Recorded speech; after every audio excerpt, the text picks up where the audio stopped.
Hola, buenas tardes a todos y bienvenidos a este jueves de After Business.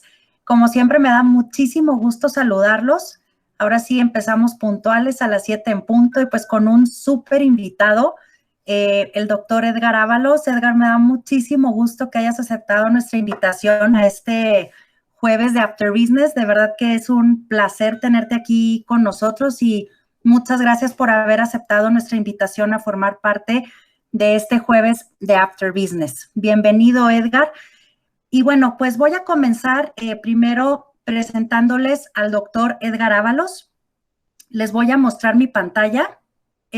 No sé si, Andro, me puedes ayudar nada más ahí está.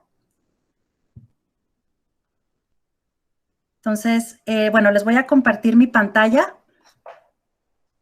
para que conozcan un poco al doctor Edgar Ábalos.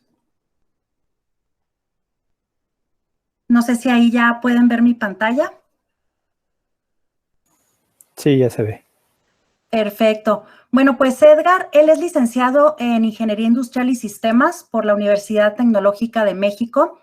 Él realizó una investigación a la que llamó análisis de creep con temperatura variable, aplicando el elemento de frontera, y es con esta investigación con la que le fue otorgado el título de maestro en ciencias con mención honorífica en Ingeniería Mecánica por la Escuela Superior de Ingeniería Mecánica y Eléctrica del Instituto Politécnico Nacional.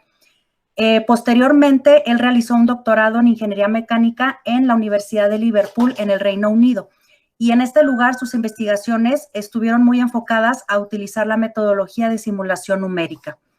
Una vez que regresa a México, realizó una estancia postdoctoral en ciencia de datos en esta Universidad Panamericana y actualmente, bueno, él trabaja de tiempo completo como investigador del Departamento de Ciencia de Datos de esta Facultad de Ingeniería de la Universidad Panamericana y recientemente fue nombrado como el coordinador de nuestra maestría en Ciencia de Datos.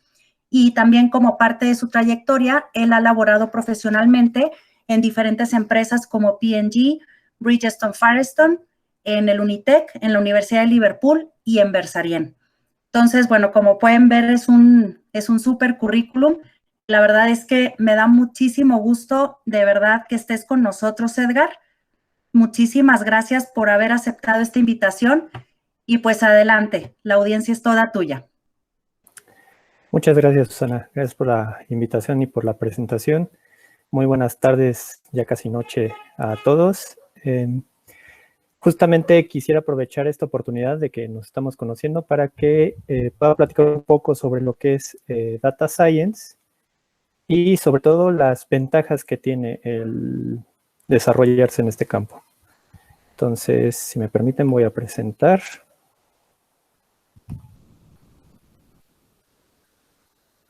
¿Ya está viendo mi pantalla? Sí, ya. Sí, ok. Si durante la presentación en algún momento quieren realizar alguna pregunta o algo, pues también, ¿no? Siéntanse libres de hacerlo. Voy a tratar de llevar la presentación como cuando normalmente doy mis clases, entonces no me gustaría que esto nada más fuera así como muy serio, voy a tratar de que sea un poco dinámica la situación. Entonces, justamente, ¿no? Si tienen dudas, pues ahí me van avisando. Entonces, tenemos lo que es la ciencia de datos, la nueva ventaja competitiva, o justo como mucha gente lo conoce, la búsqueda del unicornio, ¿no? Cuando hablamos del concepto de ciencia de datos, muchas veces las empresas buscan un concepto que está un poco alejado de la realidad de lo que es el científico de datos. Para empezar con esta presentación, yo no vengo aquí a convencerlos sobre un tema en particular, simplemente les vengo a exponer algunos hechos. Al final del día ustedes van a ser los que tomen la decisión, formen su propio criterio. Y me gusta iniciar con esta frase que justamente redondea un poco lo que es el tema de la ciencia de los datos, ¿no? Tenemos que William Deming, el padre de la calidad de la ingeniería industrial, nos dice que sin datos simplemente eres otra persona con una opinión, ¿no? ¿Cuál es el panorama actual del tema de la ciencia de los datos o del data scientist? No sé ustedes, pero en lo personal me he topado que en pues, muchas de las personas que yo conozco y así de la infancia, pues ya resulta que son data scientists, ¿no? Entonces, justo esto viene a razón de una mala percepción del concepto de lo que es Data Scientist. Entonces, no porque manejemos ciertas herramientas de datos, quiere decir que ya en automático somos un Data Scientist. Ojo, con esto no quiere decir que Excel sea malo. De hecho, durante muchos años yo trabajé con Excel. Lo considero una excelente herramienta. Me ayudó en muchísimos momentos de mi vida. Hubo incluso situaciones complejas donde lo estuve aplicando, ¿no? Hice una simulación Monte Carlo con Excel para determinar las posiciones de las cavidades de un medio poroso, ¿no? Eso ya tiene algo de tiempo. Pero sí llega el momento en donde uno identifica las limitaciones que tiene esta herramienta. Entonces, es aquí en donde uno debe de dar el salto y pasar a empezar a trabajar con herramientas como son Python, como es R, herramientas que son más enfocadas al análisis de los datos. Y justamente, ¿no? Así como nos dice aquí nuestro pequeño amigo, ciencia de datos no es nada más algo que esté de moda, ¿eh? No es algo que simplemente cualquiera se pueda llamar científico de datos o que practique data science. Ahorita, conforme vayamos avanzando en la charla, se van a dar cuenta de ello. Entonces, antes de explicar lo que es data science, me gustaría explicar lo que no es data science. Entonces, ¿qué cosas no son data science? Data science no es inteligencia artificial. Data science no es big data. Data science no es data engineering. Tampoco es data analysis ni machine learning.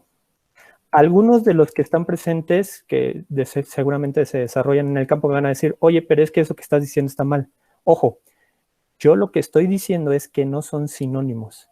Y esa es una mala percepción que existe allá afuera. Mucha gente cree que porque hace inteligencia artificial o trabaja Big Data o sentido contrario, porque trabajan Data Science, en automático ya deben de hacer las otras cosas. No. Sí deben de tener ciertos skills que ahorita vamos a ver que se comparten en cada una de estas áreas, pero no son palabras que sean intercambiables. ¿Sale?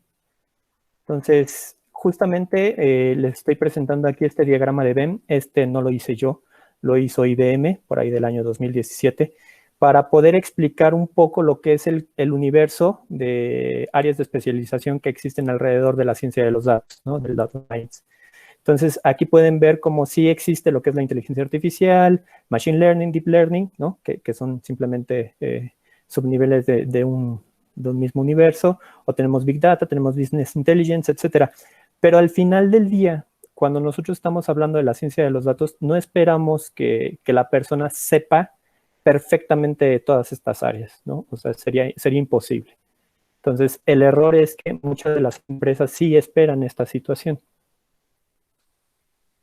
Para poder entender mejor lo que es la ciencia de los datos, voy a empezar con el concepto que da vida al data science, el Big Data, ¿sí? Estos dos conceptos están sumamente relacionados. De hecho, es una continua ir y venir entre ambos aspectos. ¿Por qué? Porque nosotros necesitamos una generación masiva de información para posteriormente poderla trabajar y analizar. Una vez que hemos terminado, necesitamos más información para ir refinando nuestros modelos y así sucesivamente. Si se dan cuenta, es un proceso sin fin. Entonces, ¿qué es Big Data? Aquí voy a tomar la frase de Dan Ariely. Dan Ariely es un profesor de la Universidad de Duke. Él es de Duke University, trabaja en Duke University. Y justamente refleja mucho todo lo que existe alrededor de la ciencia de los datos, ¿no? Y del Big Data. Mucha gente habla de ello, pero la realidad es que no muchos saben realmente de qué se trata, ¿no? Esta frase, de hecho, se ha vuelto tan popular que creo que no soy el único que la utiliza cuando se habla de este tema. Entonces, ¿qué es el Big Data? Esta imagen yo la tomé de la página es Their Research, perdón. Ellos se dedican a la consultoría de inteligencia artificial y de Big Data. Justamente nos mencionan los conceptos que han venido de la mano de lo que es Big Data desde sus principios, por ahí del 2001. Y a lo largo de los años este concepto ha ido evolucionando. Esto se conoce, las tres esferas centrales se conocen como las tres Vs del Big Data, ¿no? Volumen, velocidad y variedad.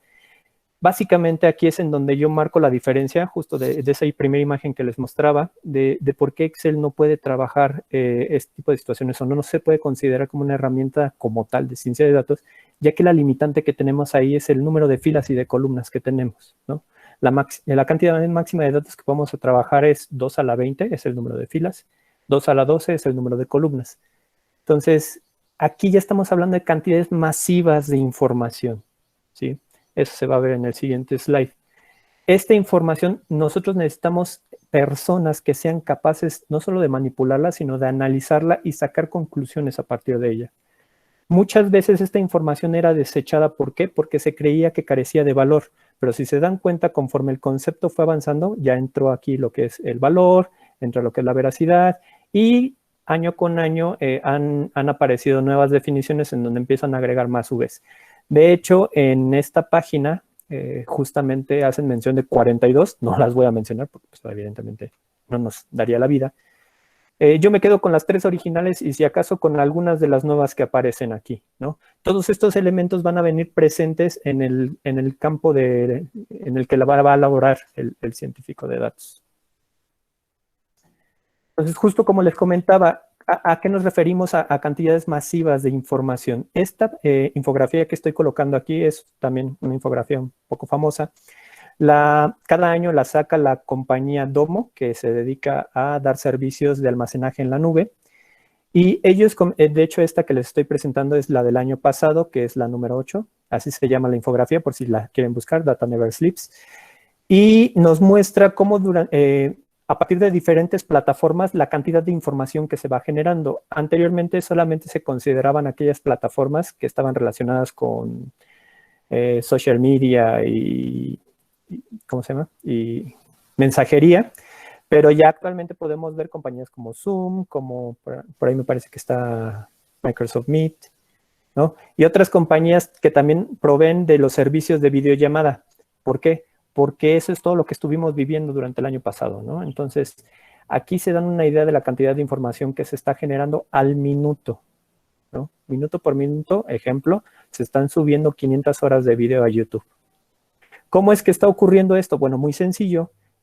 Justamente también dentro del análisis que desarrolla Domo, nos muestra que a nivel mundial, 4.5 mil millones de habitantes en el mundo ya tienen acceso a Internet. Eso representa el 57.69% de la población mundial. Entonces, si nosotros nos ponemos a analizar aquellas personas que me llegan a decir, no, es que yo no quiero dar información en Internet o ese tipo de cosas, porque la verdad no, yo no quiero formar parte de ello, pues la verdad déjenme decirles algo, no es que quieran o no quieran, todos ya somos parte de este universo, ¿sí? Todos formamos parte de lo que se está viniendo, que es la era de la ciencia de los datos.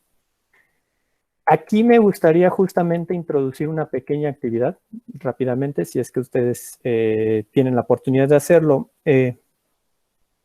Justamente voy a mostrar cómo, queramos o no queramos, todos ya participamos de la ciencia de los datos, ¿no? Entonces, por el simple hecho de tener un celular y el simple hecho de usar Google Maps, si ustedes aceptaron los términos y condiciones de la aplicación y no revisaron más allá de lo que venía, Google Maps ha ido registrando punto por punto todos los lugares a los que ustedes han ido. ¿Sale? Aquí voy a cambiar por mi otro usuario. Ahí está. Entonces, les guste o no les guste, Google Maps ha ido registrando todo lo que han hecho durante toda su vida. ¿Sale? Entonces, si esta información es la que Google utiliza para también podernos proporcionar información, no sé si les ha pasado que simplemente pasan cerca de algún lugar y les dice, ah, tenemos promociones en tal lugar, porque sabemos que has estado ahí. ¿Cómo lo saben? Bueno, aquí está. ¿Okay? Entonces, ¿hay forma de desactivar esto? Sí, pero pues creo que eso no es parte de esta plática del día de hoy, ¿no? Entonces, ahí está el link.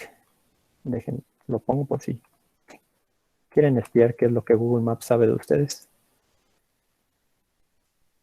Listo. Entonces, continuamos.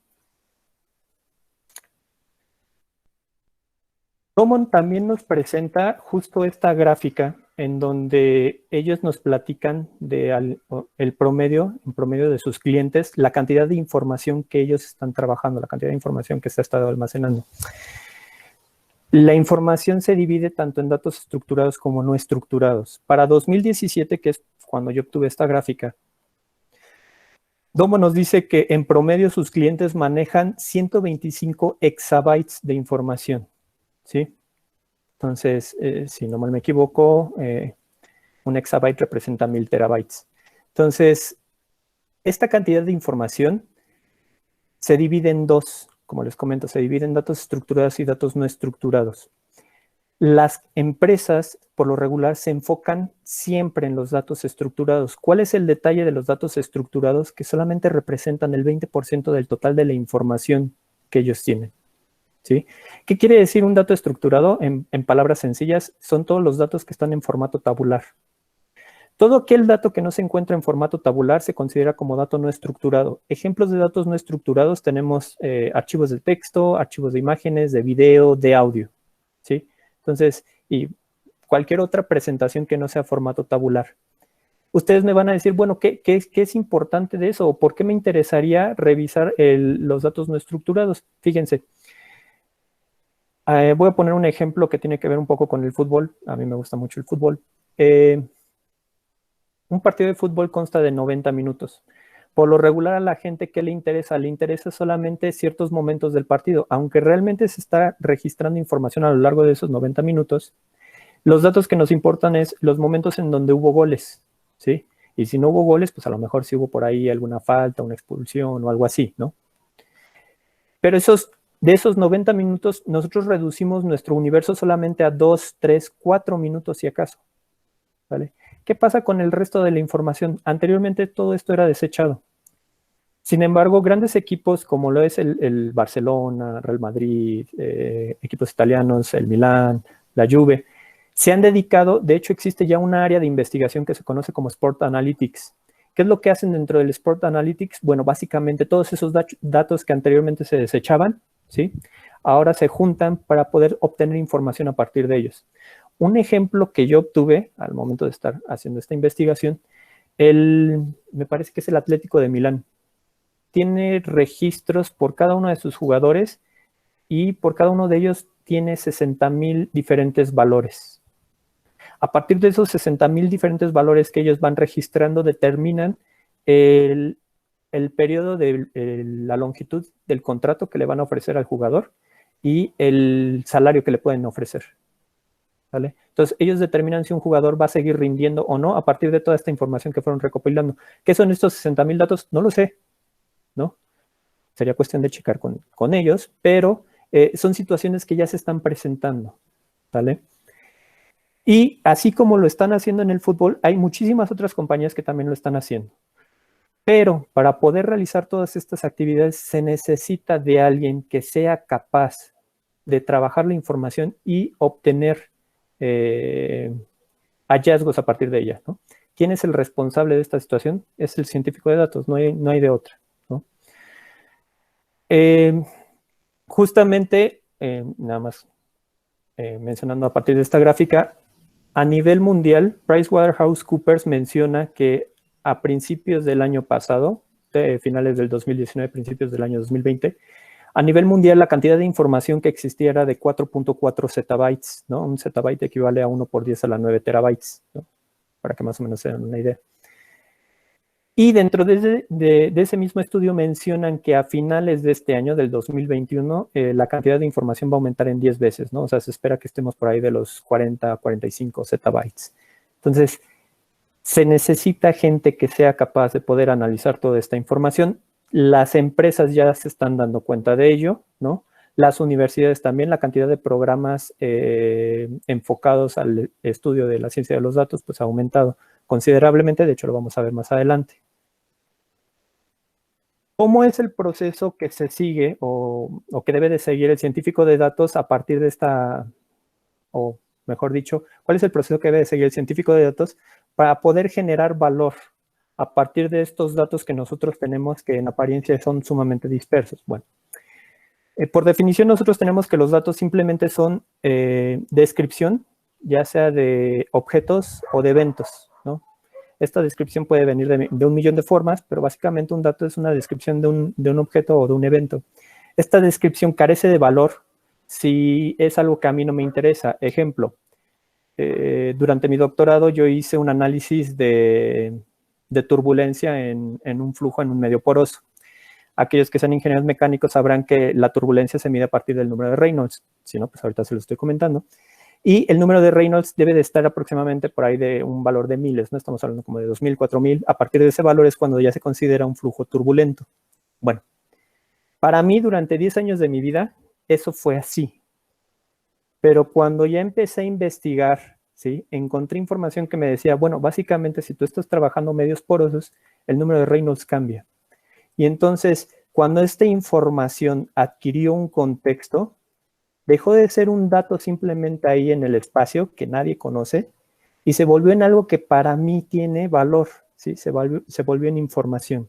Entonces, pasó de ser algo que no valía absolutamente nada en algo que ya tiene valor, ¿no? Entonces, por eso justamente tenemos puntos ya diferentes. Si esta información yo la puedo traducir a algo que yo necesito resolver, ¿no? Le doy un significado, justamente como estoy colocando aquí, se vuelve conocimiento, ¿no?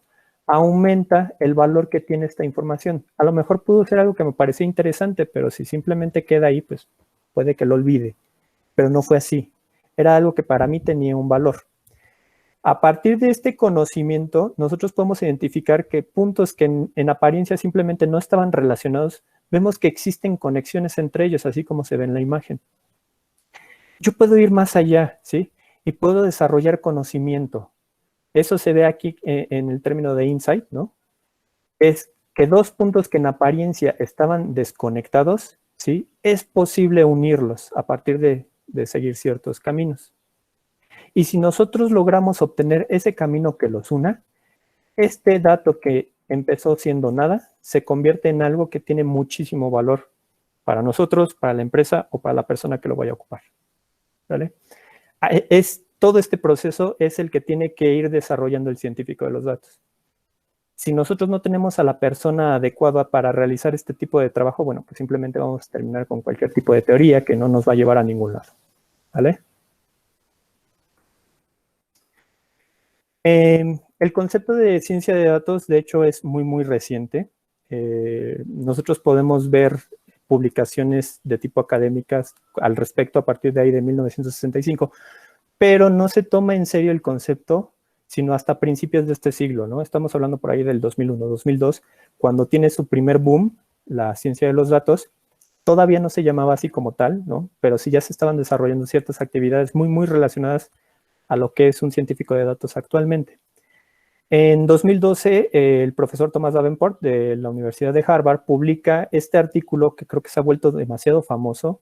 Justamente toda la comunidad que se dedica a esto conoce el concepto de la ciencia de los datos, el trabajo más sexy del siglo XXI, ¿no? Y es aquí en donde él presenta todas las características que considera que debe de tener un científico de datos para poder desarrollarse, llámese en la academia o en el ámbito profesional.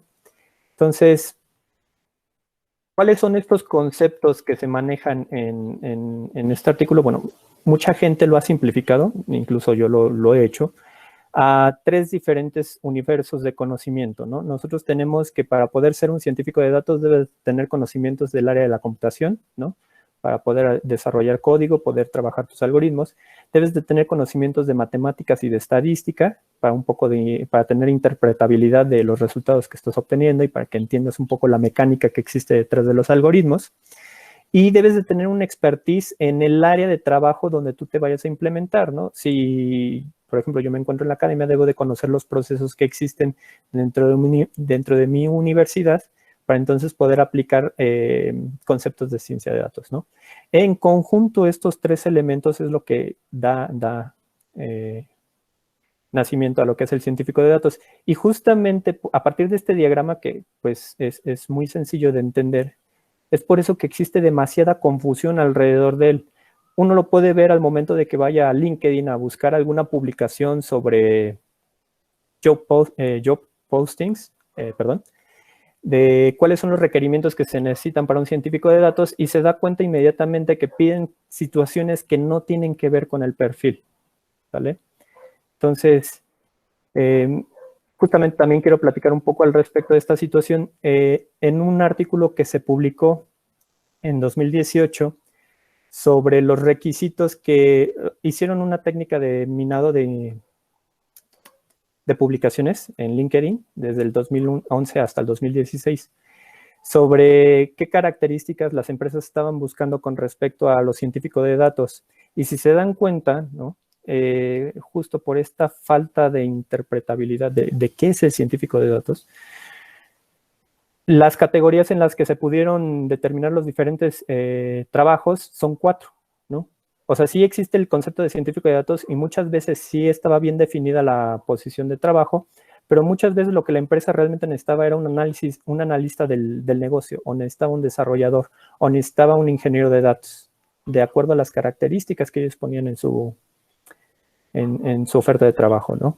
Aquí tenemos el cómo ha ido aumentando la tendencia de búsqueda de la palabra de científico de datos en Google. Esto se obtuvo a partir de Google Trends, también parte del mismo análisis que se realizó en 2018. Y podemos notar la diferencia, ¿no? Se ha buscado más la palabra ciencia de datos más que científico de datos. Entonces, en algún punto por aquí en el camino se perdió el interés realmente de saber lo que hacía el científico de datos y simplemente se generalizó que en Data Science, pues uno debe saber de todo, ¿no? Y pues el problema aquí es que sí, el científico de datos sabe de todo y tiene demasiadas herramientas a su disposición, pero muchas veces hacen que en él recaigan tareas imposibles de realizar y por eso es que luego las empresas no obtienen los resultados adecuados. En un análisis que realizó la consultora Forrester es una consultora de tecnologías de la información, justamente hacen mención de todo esto que yo les estoy platicando. Y ellos, en lugar de referirse al científico de datos como el unicornio que muchas empresas están buscando, se refieren al científico de datos como la quimera. ¿Por qué la quimera? Pues básicamente por eso, ¿no? O sea, están esperando que el científico de datos haga actividades que, pues sí tiene conocimiento de ellos, pero no son sus áreas de competencia, ¿vale? Y plantean el siguiente análisis para que entonces cualquier proyecto de Data Science pueda llegar a buen término. Y en el punto número 2 nosotros podemos observar que es la construcción de un equipo, ¿no? Entonces, no podemos esperar que el Data Scientist simplemente sea la solución a todos nuestros problemas. Sí nos va a ayudar, puesto que su conocimiento es bastante amplio, pero el Data Scientist necesita apoyarse de otras personas para que entonces el trabajo se pueda realizar de una forma adecuada, ¿no?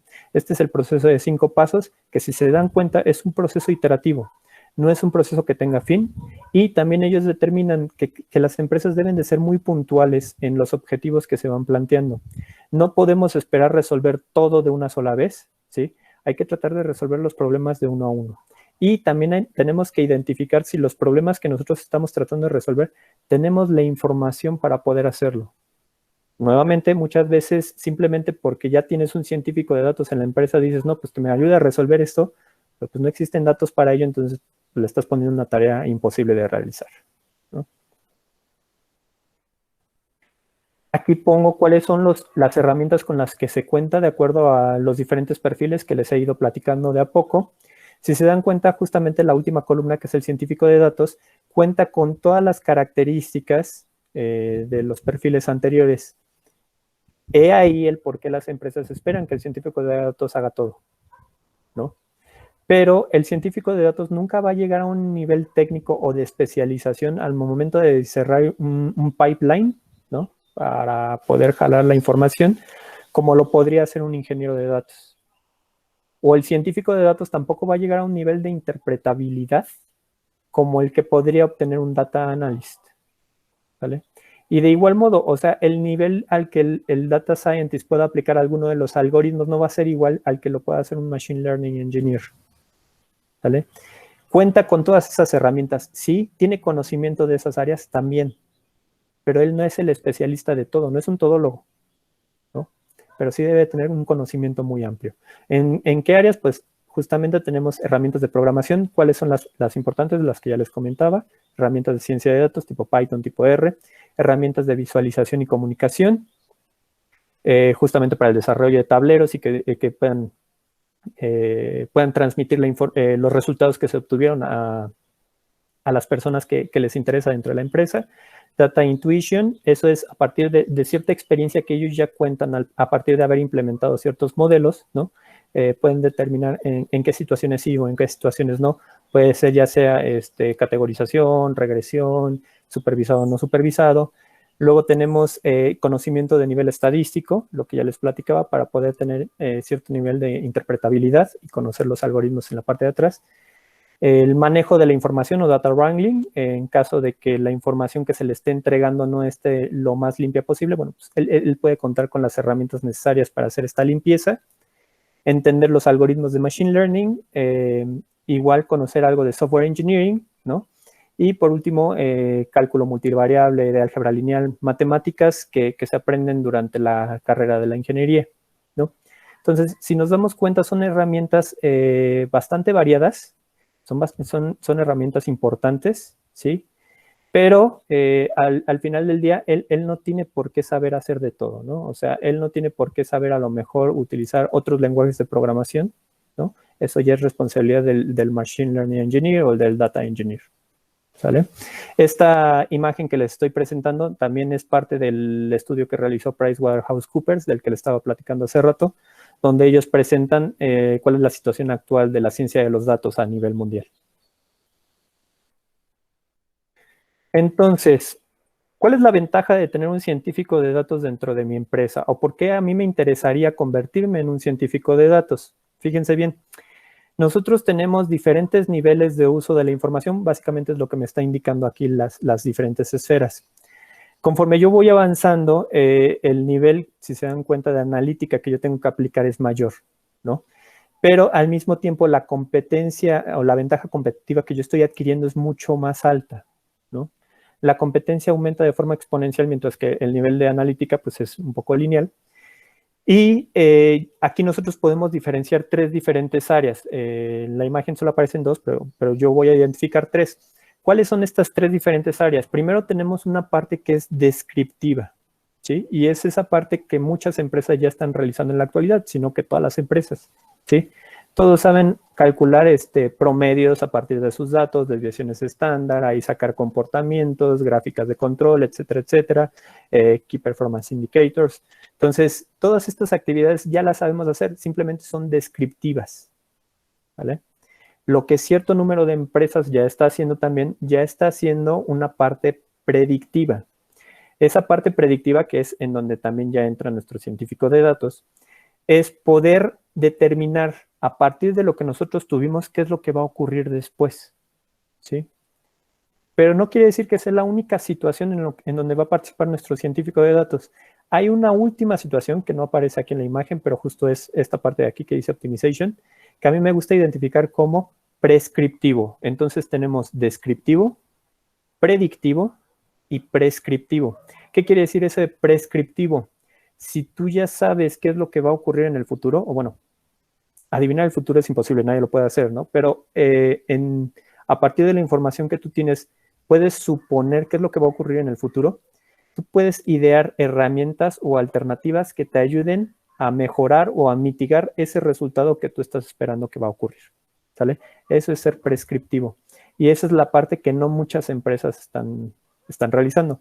De hecho, en unos slides más adelante voy a presentar un análisis que realizó IBM con respecto a 300 empresas a nivel mundial para ver dentro del área de recursos humanos cómo han implementado diferentes niveles de ciencia de datos, ¿no? Y ahí justamente se va a ver el nivel descriptivo, descriptivo, predictivo y prescriptivo.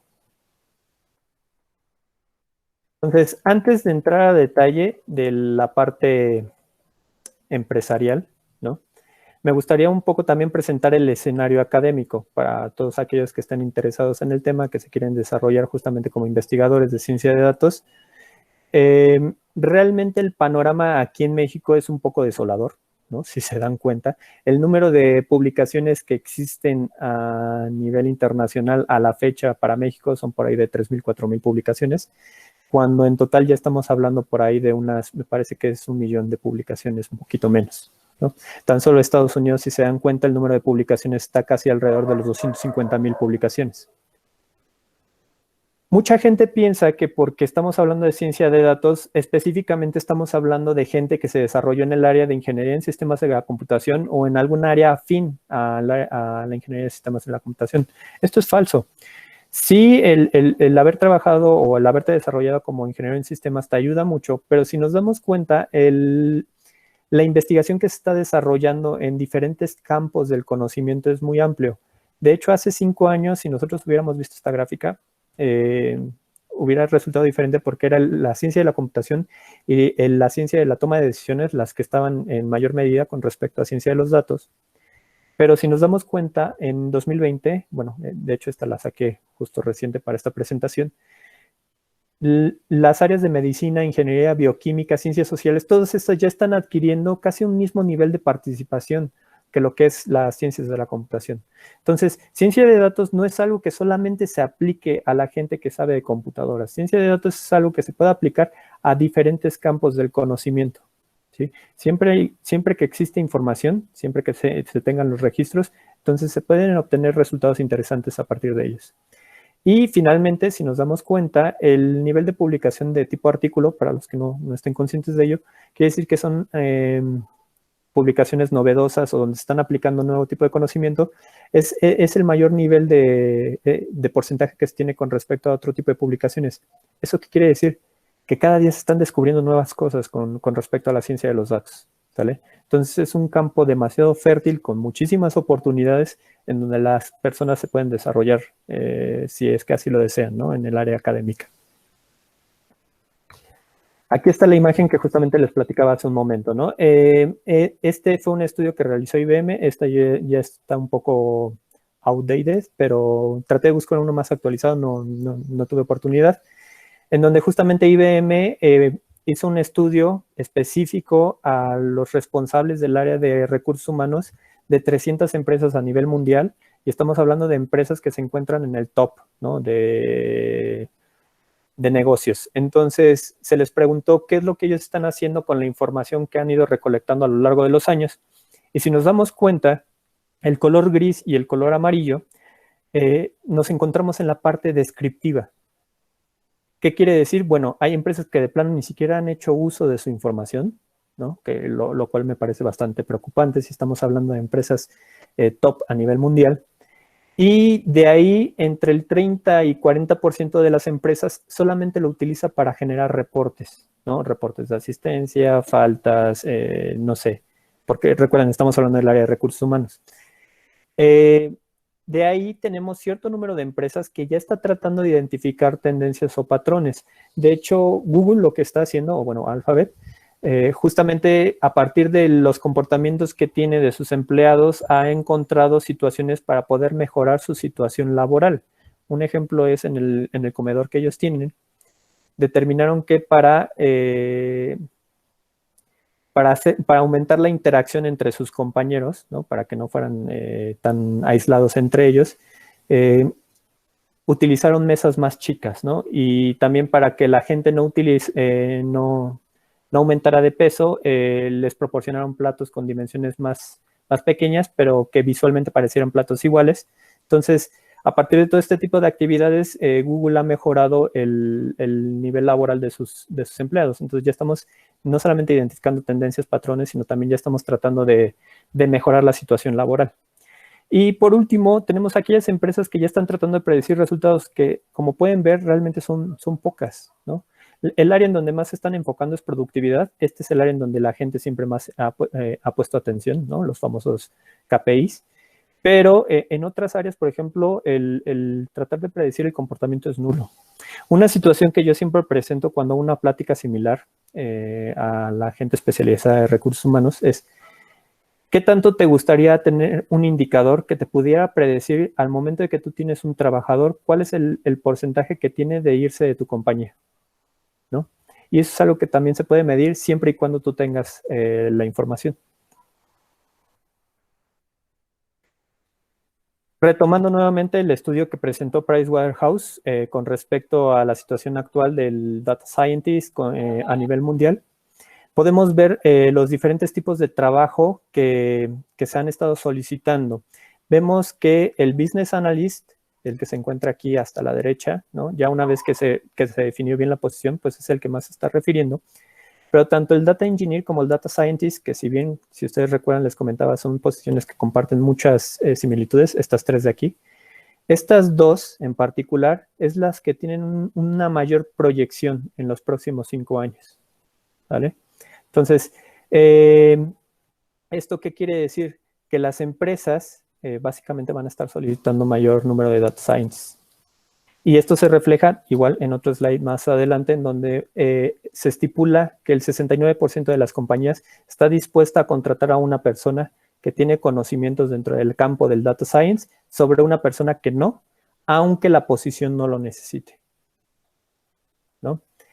¿Cuáles son los campos en donde se buscó? Bueno, en este estudio que se realizó, tenemos el sector financiero, es uno de los más importantes que está trabajando ahora justamente con los científicos de datos. No es el único, también tenemos el sector médico, ¿no? El de información, la manufactura también ya se está beneficiando a partir de los científicos de datos. Mucha gente piensa que el ingeniero mecánico, mecatrónico, está muy alejado de esta situación, pero no hay concepto más equivocado, ¿no? O sea, un ingeniero mecánico, mecatrónico, eléctrico, bien se puede beneficiar de los conceptos del científico de datos. Tenemos los profesionales, los científicos y por último las ventas en retail, que pues también tenemos evidencia de lo que ha estado pasando últimamente, ¿no? Por ejemplo, con Amazon. Esta es información que yo obtuve a partir del del Foro Económico Mundial. Es información que ellos sacaron justo el año pasado, en octubre, en donde muestran en los diferentes sectores económicos que ellos consideraron cuál es la importancia que tendría implementar la ciencia de los datos, o en este caso Big Data Analytics, en este tipo de negocio. Si se dan cuenta en esta línea, a lo mejor no se alcanzan a ver los números, pero en promedio, entre todos los sectores, alcanza un 90%. Es un 90% de beneficio entre todas estas áreas. Ningún otro tipo de tecnología beneficia tanto como el caso del Big Data Analytics o la ciencia de los datos. De igual modo, dentro del reporte que ellos presentan, nos comentan sobre cuáles son los trabajos que van a tener un incremento en la demanda en este año, en 2021, y hacen su pronóstico hasta 2025, y cuáles son los trabajos que van a empezar a desaparecer. Entonces, tenemos que los trabajos que van a aumentar en demanda son el científico de datos, posición número 1, y a partir de aquí todas las posiciones, si se dan cuenta, son justamente posiciones que por eso muchas veces se confunde el rol del científico de datos, ¿no? Tenemos el experto en inteligencia artificial, Big Data Specialist, Digital Marketing, etc. La importancia que tiene la ciencia de los datos a nivel mundial es tal que incluso el Fondo Económico ya creó un clúster individual para el análisis de cada una de estas posiciones. Anteriormente se consideraban posiciones parte de lo que era la ingeniería en sistemas, pero ya se ha despegado tanto que ya forman un propio clúster que se conoce como Data and AI.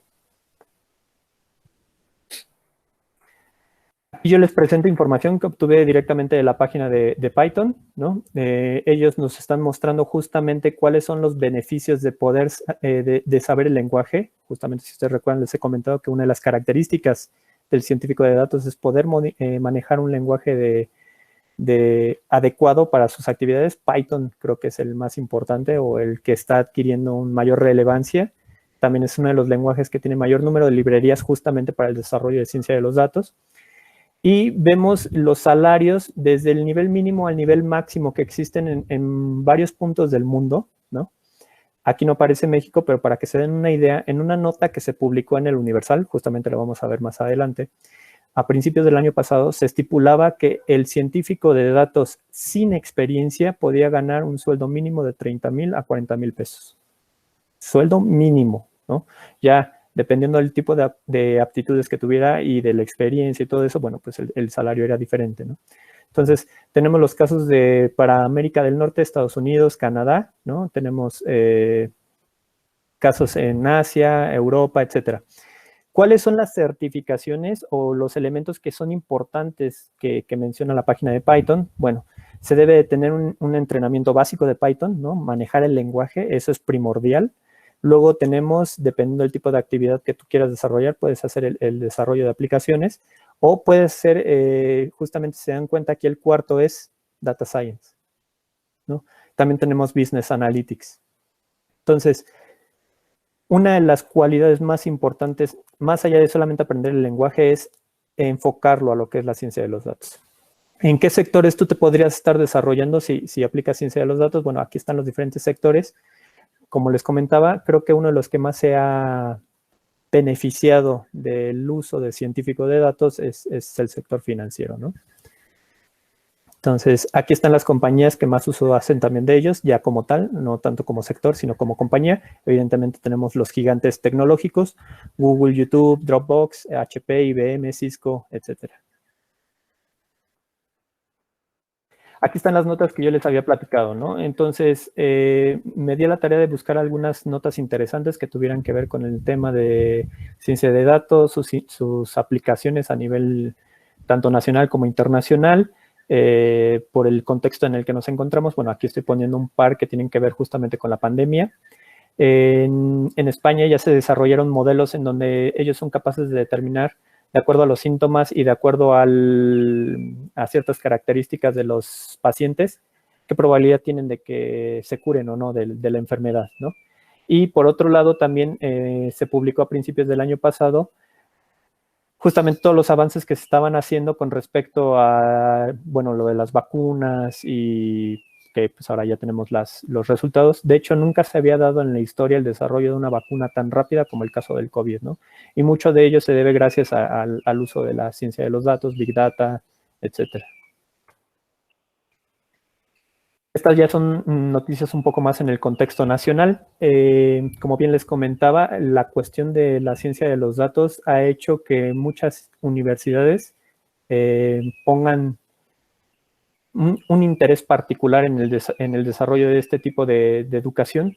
La UP, la Universidad Panamericana, es una de ellas y justamente la Universidad Panamericana busca hacer estandarte en esta área, ¿no? ¿Por qué? Porque no solamente tenemos, como se plantea aquí, una licenciatura en inteligencia de negocios. Y hace 2 años ya se comenzó con el programa de maestría, del cual pues hemos tenido buenos resultados y justamente a mediados de este año vamos a empezar con un programa también de doctorado que va muy de la mano con todos estos temas. Aquí está la nota que yo les platicaba del Universal, en donde se comenta que en un análisis rápido que ellos realizaron en LinkedIn se encontraron que había 400 vacantes para el puesto de ciencia de datos, donde el salario mínimo era justamente 30,000 pesos, ¿no? Y que de estas vacantes que existía cuando se contactó con los reclutadores y aquellos que respondieron, en el 90% de los casos decían que no encontraban personal adecuado para poder llenar estas posiciones. ¿Y eso a qué se debía? Bueno, en parte a la mala concepción de lo que es el científico de datos, pero también mucho en medida a la falta que existe aquí en México del desarrollo de estas personas, ¿no?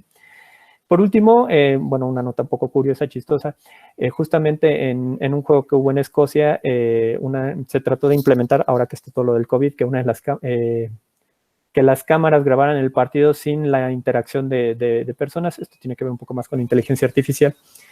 Pero justamente una de las cámaras se confundió y en lugar de estar siguiendo al balón, pues estuvo siguiendo la cabeza de uno de los árbitros, que pues era pelón, ¿no? Entonces, si nos damos cuenta con esta nota, que justo por eso la estoy poniendo aquí en esta plática, no está todo resuelto en la ciencia de los datos. O sea, si ustedes creen que porque ahorita este es el boom y todo el mundo está hablando de ello y todo el mundo dice, no, se hace llamar científico de datos, la situación actual es que no hay soluciones todavía, ¿sí? Se necesita mucha gente que trabaje en el área y de verdad se necesita que estas personas se especialicen en las herramientas necesarias para poderla trabajar. Cerrando un poco ya con esta presentación, esta es la gráfica que les comentaba de PricewaterhouseCoopers, en donde se menciona lo que les decía, ¿no? Que el 69% de las compañías prefiere contratar gente que tenga conocimientos de ciencia de datos a pesar de que el puesto no lo requiera. Y en la oferta que existe, esto es en Estados Unidos, esto se realizó en 2017, solamente el 23% de los egresados se encontraban en esa categoría, ¿no? Y estamos hablando de Estados Unidos, que si ustedes bien recuerdan, cuando mostré las gráficas de publicaciones, es el país que se encuentra en primer lugar, ¿no? Entonces, si ellos que están en primer lugar tienen este déficit, imagínense en qué situación nos encontramos nosotros aquí en México. Por último, ya para terminar esta presentación, les presento los 10 skills que propone el Fondo Económico Mundial, que las empresas van a estar buscando. Del lado izquierdo, del lado derecho están los skills que en una publicación que se realizó para el Journal de Información Internacional en 2017, cuáles son los skills que realmente tiene un científico de datos. Entonces, sí, bueno, no lo puedo hacer aquí porque pues, si no sería un cruce tremendo de líneas, pero realmente si nos damos cuenta del lado izquierdo, todas y cada una de estas cualidades que se están solicitando o que está pronosticando el Fondo Económico Mundial son cualidades que describen al científico de datos, ¿no? Tenemos por un lado pensamiento analítico, innovador, actividades de aprendizaje, estrategias de aprendizaje, resolución de problemas complejos, pensamiento crítico y de análisis, creatividad, originalidad, iniciativa, liderazgo, comunicación, uso de tecnologías, diseño y programación de tecnologías, resiliencia y, bueno, razonamiento y solución de problemas. Todas y cada una de las características que describen a un científico de datos. Entonces, ahora sí, pues ya estoy llegando al final de mi presentación. Creo que ya por fin hemos encontrado al unicornio, ¿no? Espero que ya exista un mejor entendimiento de lo que es la ciencia de los datos, por qué es importante desarrollarnos en este campo y cuáles serían las oportunidades que uno tendría. Recuerden, al final del día yo solamente les presento la información, ya ustedes son los que hacen su propio criterio, ¿no? Aquí está la bibliografía, si alguno de ustedes la necesita, con mucho gusto la puedo compartir. Y quiero cerrar con esta frase que es de la vicepresidenta de Retail de Apple. Ella la mencionó, ya tiene un par de años, pero no porque tenga un par de años la frase quiere decir que ya quedó en desuso. Realmente creo que no tendría mayor vigencia esta frase que ahora.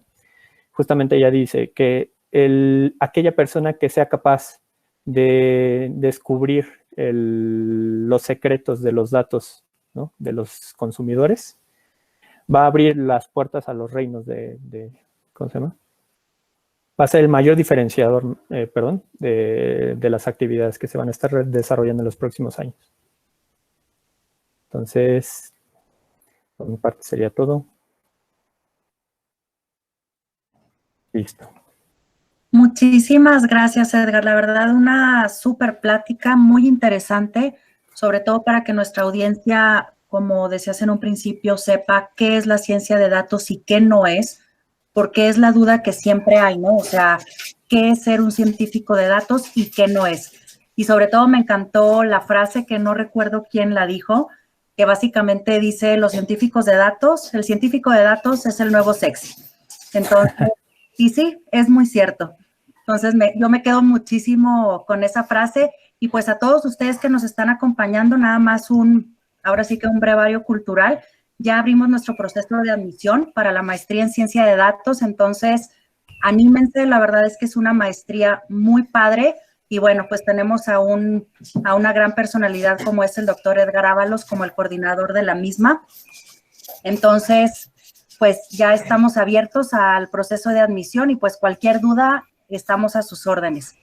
Y pues si te parece, Edgar, bueno, antes de comenzar con las preguntas y respuestas, les va a poner aquí mi compañera Carmen Andrómeda una pequeña encuesta para que nos ayuden, por favor, a contestarla, porque eso nos ayuda mucho a nosotros para saber en qué mejorar en estos jueves de After Business.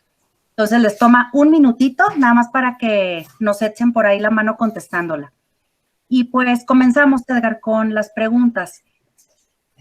Aquí hay dos que son de Janet Networks y la primera dice, las estadísticas que salieron al inicio y durante la pandemia por parte del gobierno de México, ¿qué tipo de análisis fue? ¿Descriptivo, predictivo? Esa es una pregunta. Y la otra pregunta que hace Janet es, ¿cuál es la relación entre Business Intelligence y Data Science? Comenzamos con esas dos. Sí, claro. las encuestas que presentó el gobierno de México con respecto a la pandemia fueron ambas, ¿no? O sea, también fueron tanto descriptivas como predictivas.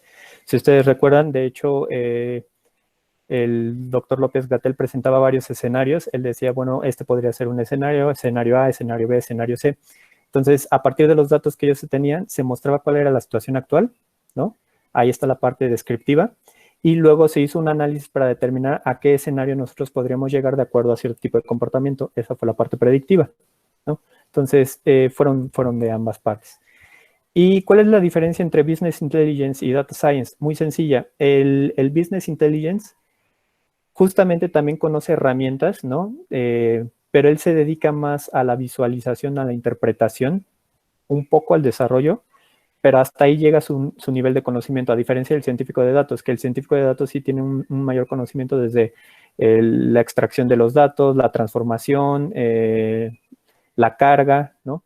La manipulación, todos esos elementos no lo va a ver el especialista en inteligencia de negocios. No sé si con eso. Muchas gracias, Edgar. Tenemos aquí un comentario de Sergio Ibarra que dice muchas gracias por la plática, muy interesante. Y por ahí tienes una duda, Sergio. Si me pudieras hacer favor de ponerme aquí mismo en el chat tu correo electrónico, con muchísimo gusto, yo me pongo en contacto contigo y platicamos más sobre los costos que tiene nuestra maestría en ciencia de datos, con muchísimo gusto. Francisco Javier Aguilar dice, excelente plática, muy interesante, muy bien estructurada y estimulante, excelente exposición, muchas gracias. Luis Gerardo Vicarte, sí se va a compartir la grabación. Luis Gerardo, lo vamos a hacer por medio de nuestras redes sociales, que ahorita también la ingeniera Carmen les va a poner ahí cuáles son nuestras redes sociales para que también nos sigan por redes sociales, porque constantemente estamos subiendo información no solo de cursos, sino también de información relevante con respecto a nuestros posgrados. José Dujart pregunta, ¿cuál es tu opinión sobre los bootcamps y otros recursos en línea para autoaprender Data Science? Mira, creo que justamente también de esta cantidad de información que se está generando a nivel mundial, también nosotros nos podemos beneficiar de poder aprender por nuestra propia cuenta todo este tipo de actividades, ¿no?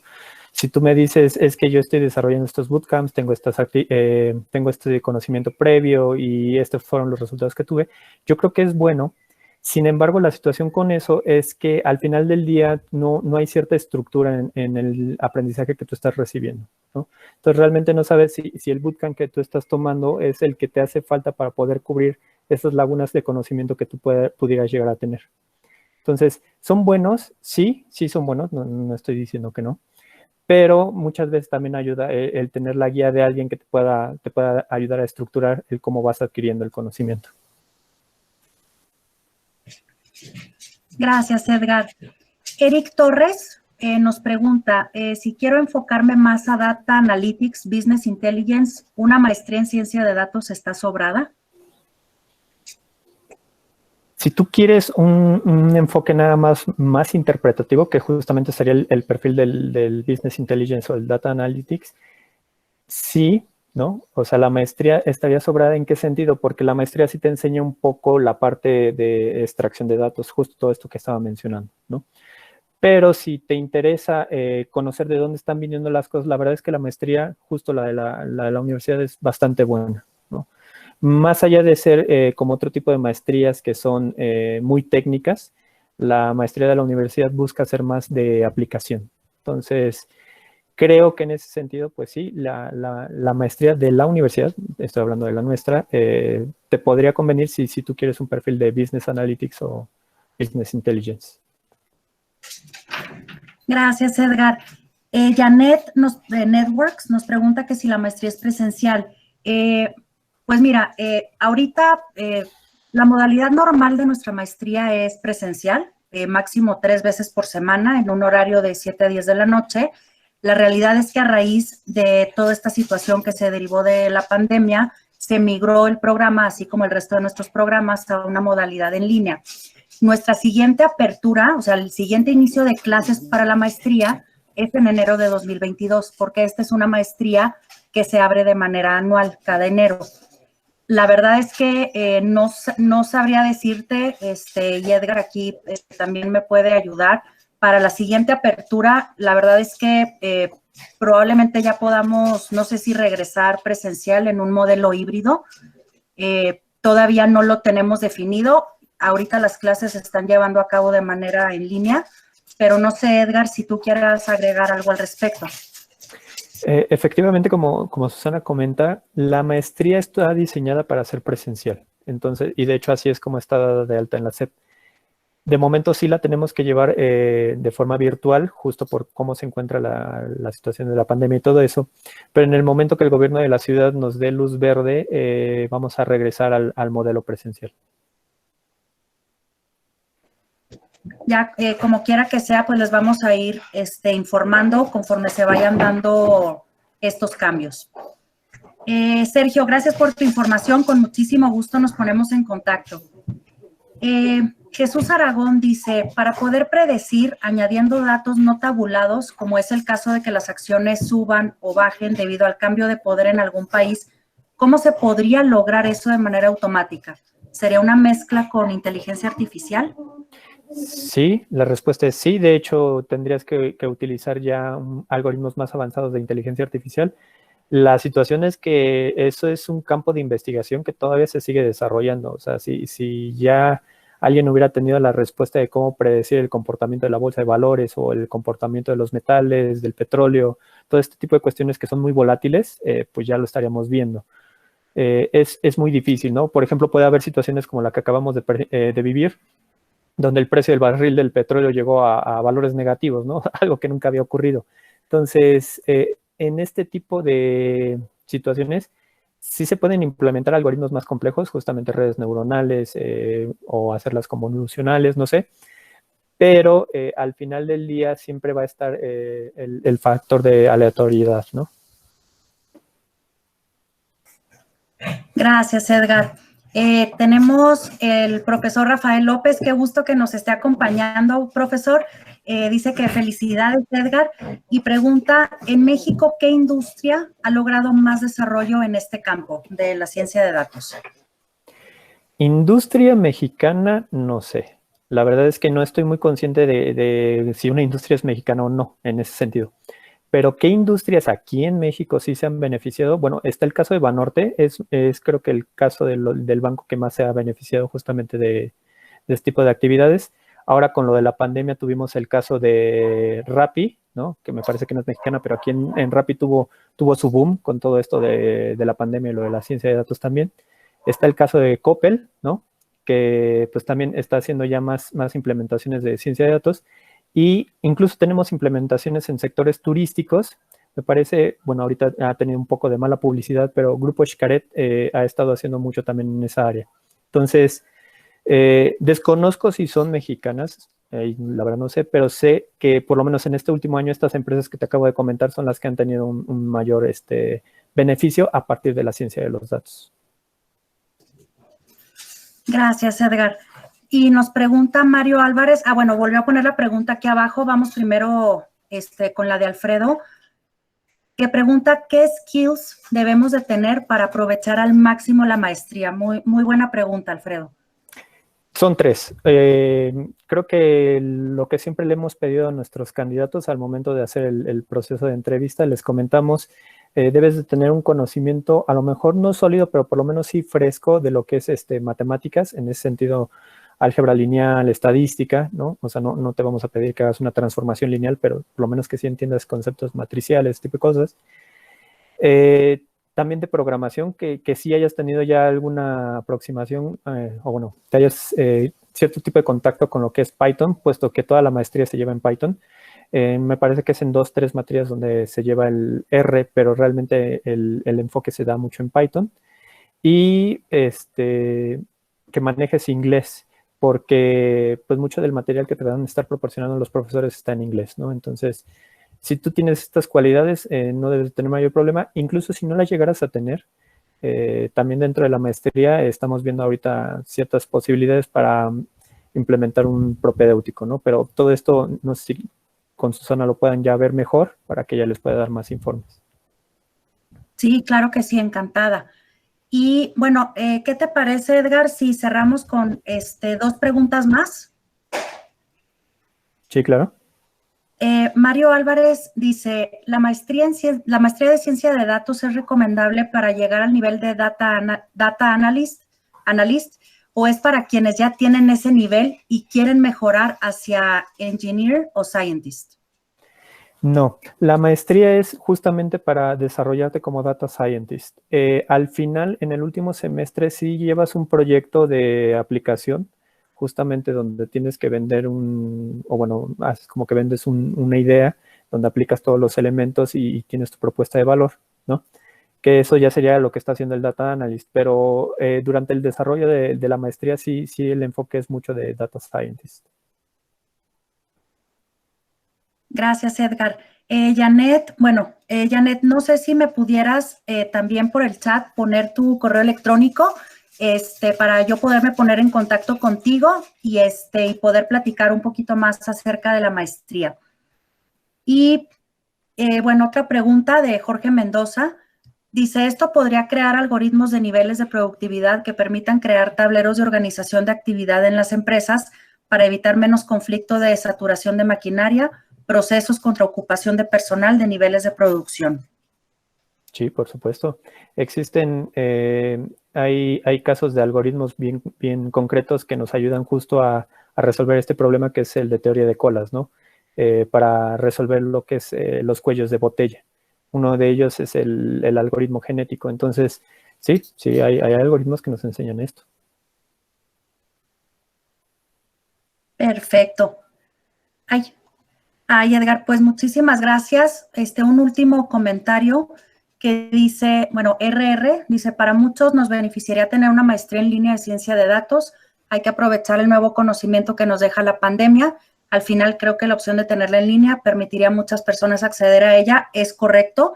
Es una opción que, ya estamos en ese proceso y en cuanto tengamos una respuesta en cuanto a este tema, inmediatamente se los haremos saber. Edgar, pues con esto cerramos.